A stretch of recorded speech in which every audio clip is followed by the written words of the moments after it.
Ladies and gentlemen, thank you so much for tuning in to the late evening live stream. We're going to make this, not short, but we're going to get to the point really quickly. Justice Department considering replacing U.S. Attorney in Brooklyn with Barr ally. Oh my God. Oh my God. Oh, could this be? No. CNN Politics, the trusted name in news. Justice Department considering replacing U.S. Attorney in Brooklyn with Barr ally, which means President Trump's ally. This is a couple of hours ago, July 2nd, 2020. The Justice Department is considering replacing the U.S. Attorney in Brooklyn with a senior department official close to Attorney General William Barr. On Thursday, Richard Donahue, the U.S. Attorney for the Eastern District of New York, told his staff he'd be stepping down to move to Washington as the Justice Department's principal associate deputy attorney general, a powerful position that acts as a gatekeeper to investigations across the country. The most recent principal associate deputy attorney general, Seth Ducharme, is now being considered by department leadership for the role in the Brooklyn office, where he had built his career as a prosecutor.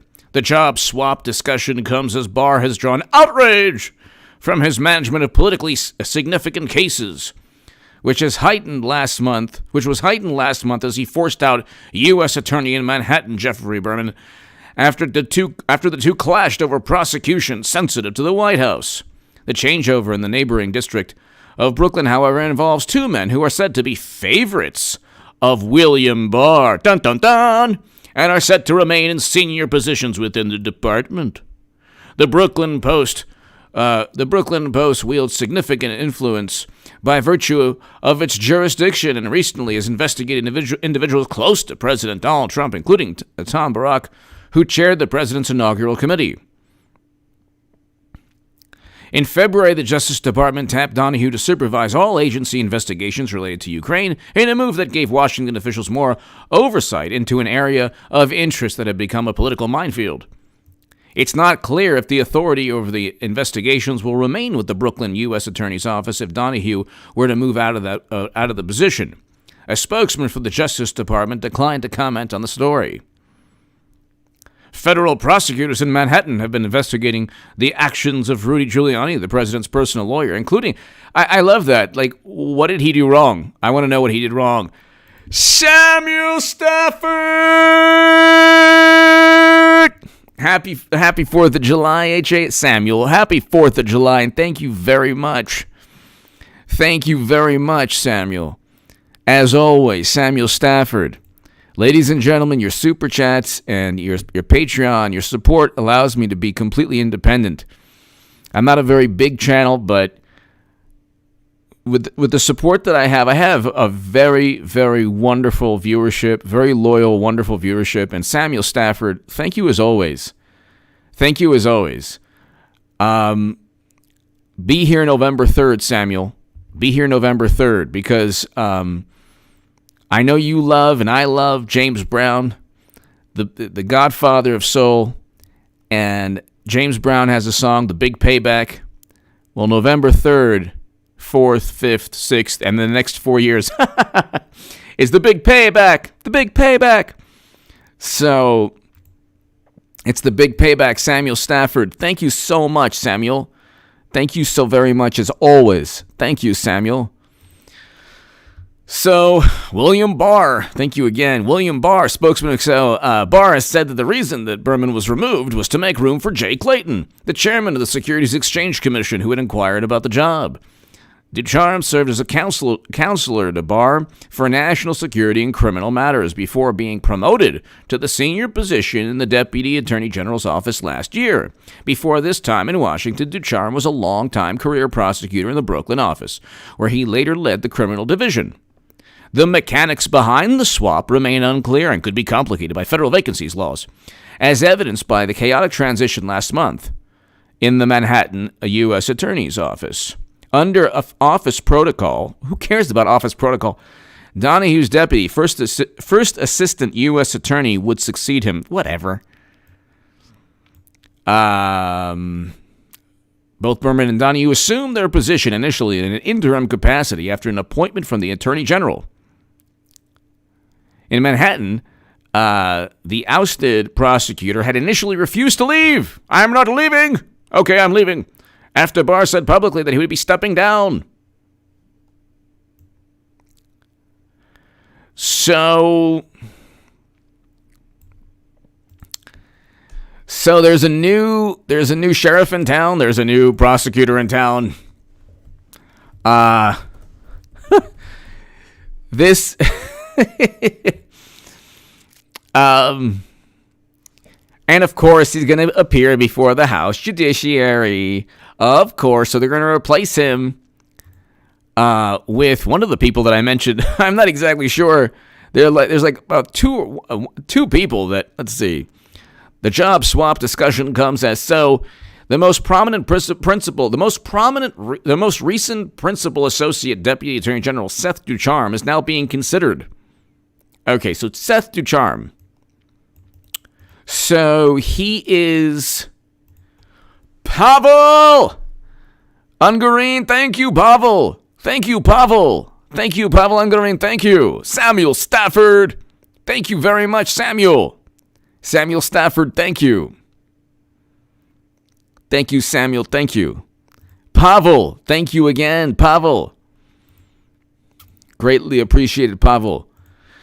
So Jeffrey Berman is going to be replaced by Seth Ducharme.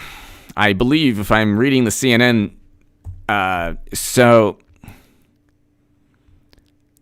if I'm reading the CNN article correctly,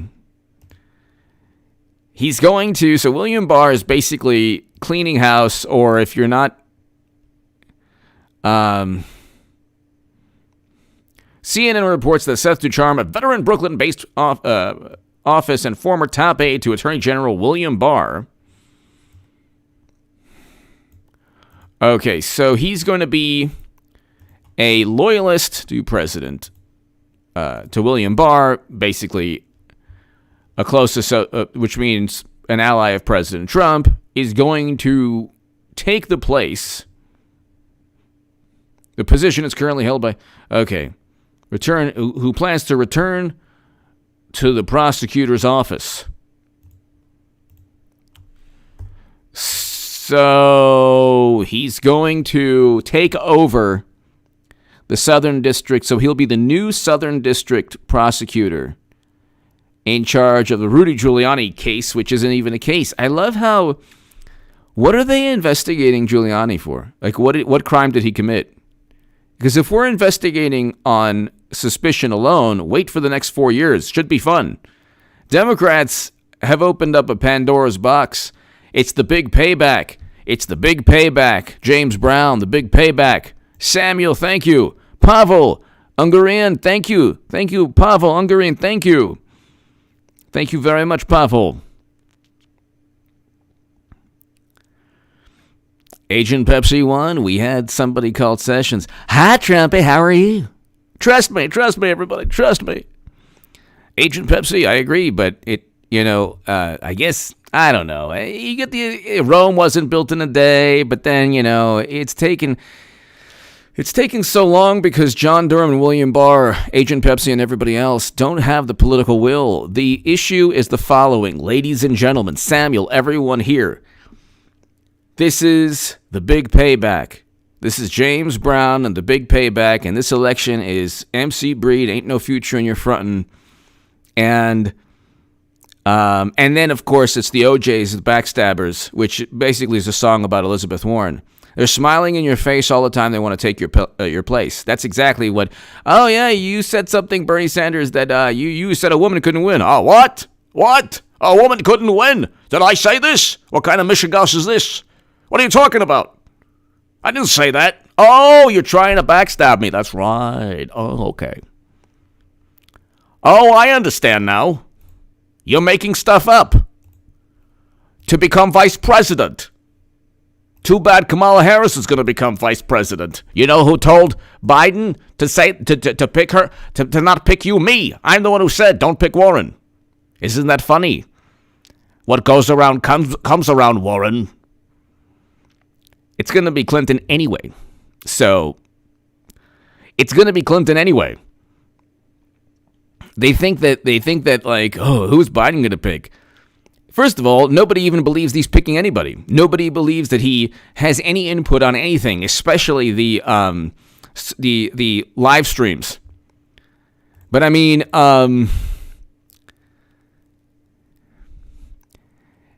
it is the big payback. It is happening, ladies and gentlemen. It is happening. Look, here's the deal.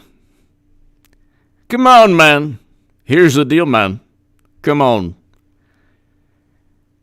Larry! The dominoes are being set up by Barr. I'm going to stay out of that topic on the live stream, Larry, but I think that it's not, oh my goodness, I'm not very happy. Samuel and Larry and Pavel, I'm not very happy about what's going on.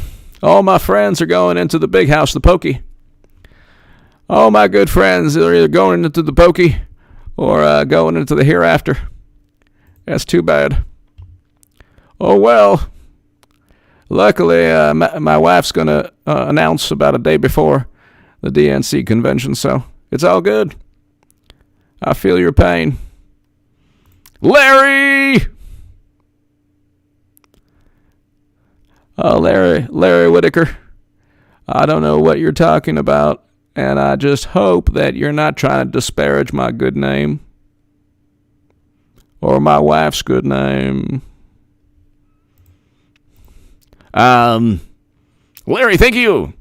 Samuel, thank you. Samuel Stafford, thank you. But, I mean, the media, this is Agent Pepsi and Dean Diefendorf has brought this up a lot, and others on this channel. Great people. And the issue is the following. Media will slither. Intelligence chiefs will slither towards President Trump. You're going to see these. You are going to see, ladies and gentlemen, you are going to see you're going to see industries, entities, people, whether it's public like the media, even you're going to even see more favorable coverage from CNN, if you could believe that. You're going to see more favorable coverage from the Washington Post. Not because the journalists are going to change. I am telling you, Samuel, Larry, everyone here, Pavel, everyone here. I was published hundreds of times in the Huffington Post, and all like the last 100 articles, well, the 100 articles for Bernie Sanders and even before Bernie, were all went through editors. I did not. That's a big deal, by the way. All went through editors that are now at the Daily Beast and other locations. But Salon, The Hill, I was published, been published in the Federalist, the Daily Caller, the Jerusalem Post. Always have to work with editors. And it's the editors that decide. It's not the journalists who decide what's published. It's the editors, and they have bosses also. So once America speaks yet again, it won't be lucrative. It's lucrative now to say that President Trump worked with Russia and then he withheld military assistance from Ukraine. He's a monster. Trump is a racist and he's a horrible person. This is lucrative. It's money. It's a money-making endeavor. Dean Diefendorf, yeah, Dean Diefendorf. So Dean, I was thinking of you just now because they're waiting. William Barr has to. Kathleen Smith, thank you. It is like William Barr, John Durham. They could find a note from James Comey tomorrow saying we are going to sabotage and take down President Trump, signed Comey, Clapper, Brennan, Strzok, McCabe, and Madam Secretary. It would be spun as, holiday gift that has nothing to do with investigations. A gag, complete joke. I mean, come on. This was part of a gift exchange, and they'd spin it. Kathleen, thank you. Love the I love the emoji. That's right. That's right. Enough coffee. Thank you. But once President Trump wins again, and this is an important point, ladies and gentlemen, once President Trump wins again, you're going to have you're going to have all the officials in place to actually have his own administration. Media will realize that they can't, they're powerless to undermine or remove or, sabotage or, oust President Trump. They still are under the mindset that they can influence the election by saying that he is the worst person on the planet and he did this and that, and even if he didn't say something, he meant it. Once November 3rd, President Trump's going to win. Luke St. Martin, Eric H526. Luke St. Martin, thank you very much. Quick draw, Luke St. Martin. And the regulator, Eric H526, thank you. Once President Trump wins November 3rd, ladies and gentlemen, mark my words, you're going to have a mandate. President Trump is going to be given a mandate because this will be the second election that he's won. And he is then going to have everything he needs in terms of the intelligence community and even in terms of positive and favorable media coverage. I'm not telling you they're going to be like, President Trump visits a gym, President Trump visits a library. I'm not saying they're going to fawn over him. I never said that. I'm not saying they're going to fawn over President Trump. What I'm saying, though, is that they are going to give a lot more favorable. The coverage will be a lot more favorable. And that's what William Barr needs to start indicting people. And they're not. And I repeat, they are not. And I repeat, they are not going to go with a person who looks and communicates like an exhumed body. They are not going to, they're not going to go with a person who basically looks like a cadaver that got plastic surgery. That ain't going to happen. So it's all about, ladies and gentlemen, you see William Barr removing people. And who knows, if President Trump decides Christopher Wray should be replaced, they can't do anything after November 3rd. I mean, what can they do? Are they going to, look, if you impeach Trump after he's already won, what's the point? They can't impeach him. They're going to do it. Look, what can they do? Their credibility is predicated upon the notion that they can remove Trump from office, that he'll lose on November 3rd, that he's an anomaly. They lack credibility. All of their credibility will be flushed down the toilet once President Trump wins again. And the polls are meaningless garbage. They're completely worthless. They're actually more inaccurate than in 2016. And you have the same people who never predicted President Trump, like I did, defeating Clinton. And NPR quoted me. I was always saying, if it's Clinton versus Trump, Clinton loses. I was always saying, ladies and gentlemen, that Clinton never had a chance against Trump. And I'm telling you, Biden isn't even going to be nominee. I will have made the biggest political call of all time. The closer they get, they're going to see tales from the crypt accept the nomination, and they're going to be petrified. And let's just assume that the Democratic Party doesn't want Madam Secretary. Well, too bad. Because when he, streaks down Pennsylvania Avenue naked, enjoy the visual, they're going to have to address, they're going to have to,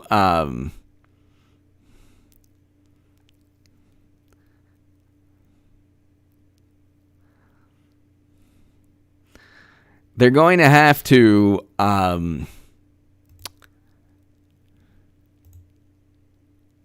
to address the fact that President Trump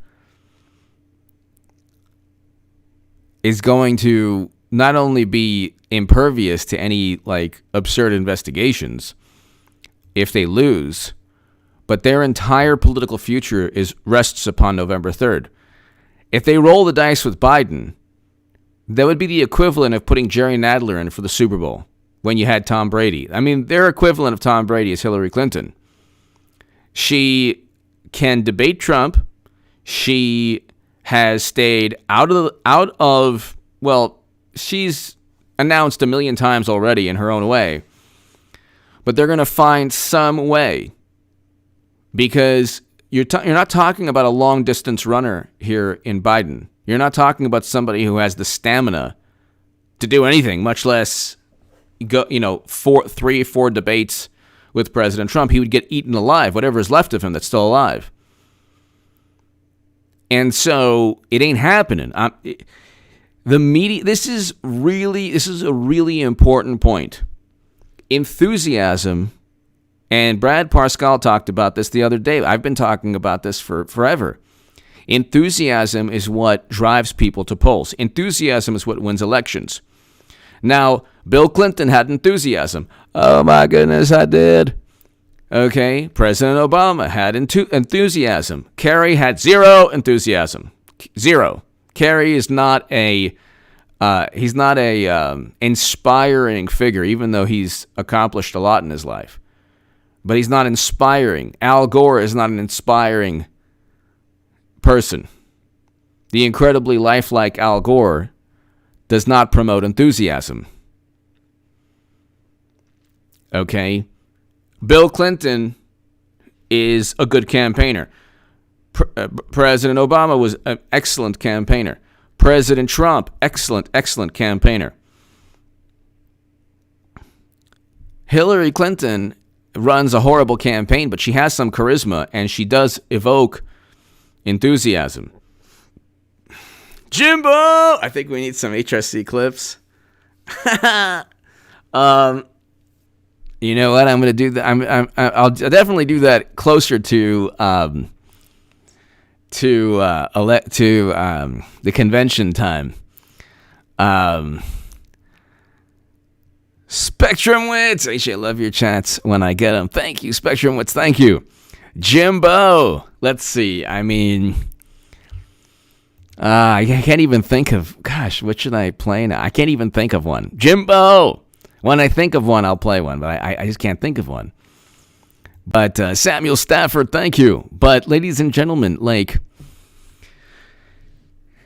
they need to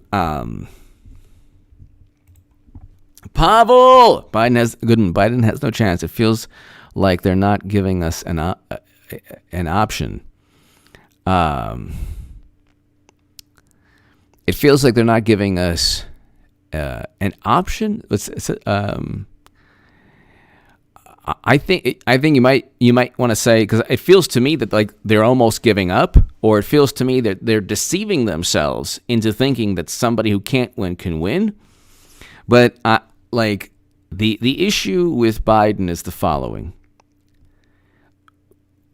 polls are completely irrelevant. Whether they say that there's 5 points more, he's 5 points more up in the polls. These polls, Democrats are overrepresented. And in terms of enthusiasm, Trump beats Biden by 25 to 35 points. Independents always choose Biden. Mia Manners, yes, Mia, thank you. Thank you, Mia. And Jimbo. Oh, I think I know who it's likely to be. Okay. You know what? Jimbo. Next.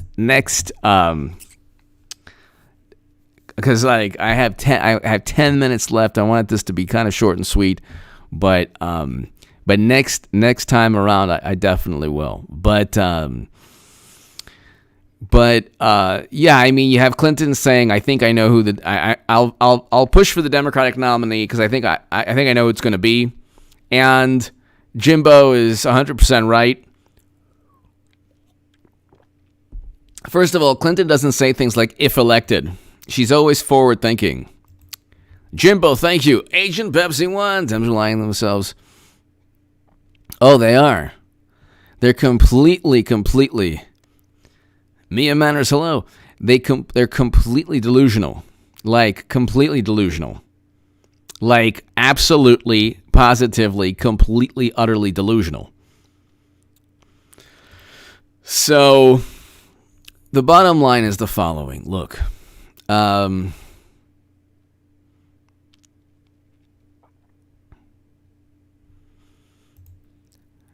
If your life is predicated upon defeating President Trump and you lose on November 3rd, well, then where do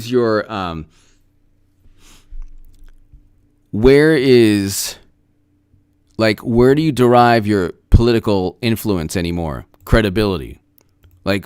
Where do you derive that?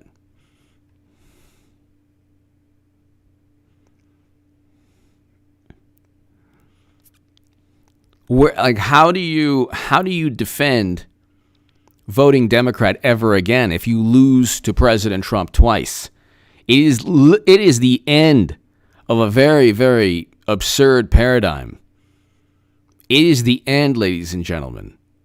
The absolute end of, and it's the beginning of a great many people who will be indicted for actually trying to oust a duly elected president. Nebraska deplorable. Pavel. Ungarian, Trump 2020. With love from Russia. Thank you, Pavel. Nebraska deplorable. Now that Flynn is pretty much safe, let's see Sydney represent Julian. Exactly. Well, that would be amazing. But he has a great team, though. I want Assange free, and that's true. Nebraska deplorable. That would be awesome, too. I think he has a great team, though, but that would be a tremendous addition. Nebraska deplorable. Great point. Pooty P. Putin. Will Republicans? I don't know. I'm staying away from that. But Senate, I think they'll keep the Senate. It's likely that Dems keep the House and Republicans keep the Senate. President Trump will win re-election. That's the main thing. Putin, that's the main thing. The main thing is that President Trump wins re-election. November 3rd, tell everybody you know. Samuel Stafford, Nebraska deplorable, Putin, Valerie Rogers. I don't know. November 3rd is where it's at, people. It's a countdown. Every single day is a countdown. Every single day, ladies and gentlemen, is a countdown. So, every single day is days until November. 124 days. We have 124 days till one of the most monumental elections in the history of our country. 2016 was not one of the most monumental elections. And they are traumatized from it. Democrats are traumatized. Absolutely traumatized. They're absolutely traumatized. Every day they obsess. I'm telling you, November 3rd, President Trump's going to win. Gary Johnson, number one, isn't even going to be a factor. If Gary Johnson's not a factor, how do they don't win the popular vote without Gary Johnson and without outspending Trump 2-1. So how on earth are they going to go and win the Electoral College and popular vote because some, completely unscientific poll? This is not science or statistics or, it is not, logical or science-based or anything. These polls have nothing to do with statistics. They call up people who first will answer the phone. Trump supporters aren't going to answer the phone. Democrats, but CNN, hi, how are you? Good. Trump, the establishment Republicans who answer the phone, generally, if they hear CNN, they're going to be okay with General, thank you. Galactic Government, we need you, HA, vote Dems out. Yes, Galactic Government, great name. Boban! Hope someone goes to prison. Yep. Trump must win or this country is doomed. I agree. I don't know about doomed, but I agree that he must win or else their side is not sustainable. Their paradigm is not sustainable. It's an unsustainable paradigm.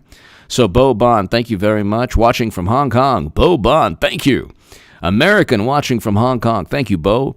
Thank you for always watching. I agree with you. But I will say this. Let's say Clinton wins, because it's not going to be Biden. Biden has zero chance.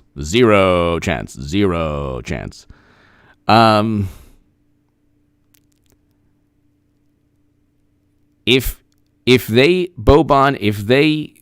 manage to win the White House, which they won't, but let's say they do, guess what? President Trump can run again. Grover Cleveland, only president to have two non-consecutive terms. So Bo Bon, I think that even if they were to win the White House, you would have such dysfunction. And you would have actual serious, you wouldn't have impeachment on things that weren't legal statutes. So, Greg, you're right. And look, you see this chaos, mayhem, unrest, all this stuff. You have a $1.4 billion in property damage. This all helps President Trump. Democrats are see, they're caught between a rock and a hard place. They will go and they'll try their best. They'll try their absolute best to foment as much contempt as possible, but it only works for people who never voted for Trump. It doesn't work for people. It only works for people who never liked Trump to begin with. That's it. So, Bo Bon, thank you. Ladies and gentlemen, it's the big payback. It's James Brown, the big payback. Cosmic Grandpa! 3 a.m. Well, you know what? Listen, ladies and gentlemen, get some rest. I wanted to do this live stream, definitely do this live stream, because William Barr is cleaning house, replacing people he just doesn't want there with people who, surprisingly enough, are loyal to the administration. I think that President Obama, certainly Bush had that. Certainly President Obama had that. Why shouldn't Trump have that? I don't understand that. But ladies and gentlemen, Trump's going to win on November 3rd. Subscribe to H.A. Goodman's other channel. I have two great segments up, so definitely check them out. People, thank you so very much. Get some rest. I'll see you tomorrow, everyone. I might do a live stream. Instead of an upload in the afternoon Pacific time. So, Samuel Chow, thank you. H.A., thank you for doing what you do. We need critical thinkers like you to free people from the indoctrination of the left. Samuel, thank you very much. Greatly, greatly, greatly appreciated.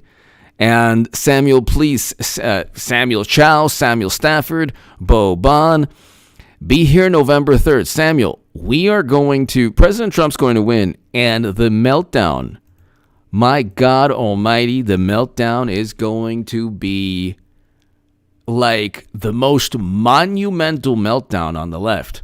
The Democratic Party will have absolutely no credibility, zero credibility. Absolutely, positively, zero credibility on November 3rd. November 4th will be The Hangover. It won't be as good as the movie. Actually, it'll be better. I love that movie, but it'll be better than the movie.